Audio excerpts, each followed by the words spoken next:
চট্টগ্রাম নগরীর চান্দগাঁও থানা এলাকায় স্পোর্টস জোনে জুবায়ের বাবু হত্যা মামলার আসামি মোহাম্মদ তারেক এবং ধর্ষণ মামলার একমাত্র পলাতক আসামি রেজাউল করিমকে গ্রেফতার করেছে র্যাব ৭। বিস্তারিত থাকছে চট্টগ্রাম নিজস্ব প্রতিনিধি রুমেন চৌধুরীর প্রতিবেদনে। সোমবার সকালে র্যাবের পাঠানো এক বিবৃতিতে এ তথ্য জানানো হয়। র্যাব জানায়, সিটি গেট এলাকায় মোবাইল ব্যাংকিং কোম্পানিতে কর্মরত জুবায়ের বাবু হত্যা মামলার আসামি তারেককে গোপন সংবাদের ভিত্তিতে চান্দগাঁও থানা এলাকার বরিশাল বাজার রিয়াজ উদ্দিন সড়ক থেকে গ্রেফতার করা হয়েছে। আসামি তারেককে চান্দগাঁও পুলিশের কাছে হস্তান্তর করা হয়েছে।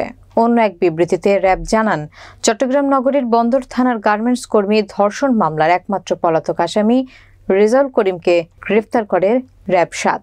গোপন সূত্রে র্যাব অভিযান চালিয়ে বাইজিদ বোস্তামি থানা এলাকার অক্সিজেন রৌফবাদ থেকে তাকে গ্রেফতার করা হয়। নগরীর বন্দর থানা পুলিশের কাছে আসামি রেজাউলকে হস্তান্তর করা হয়েছে।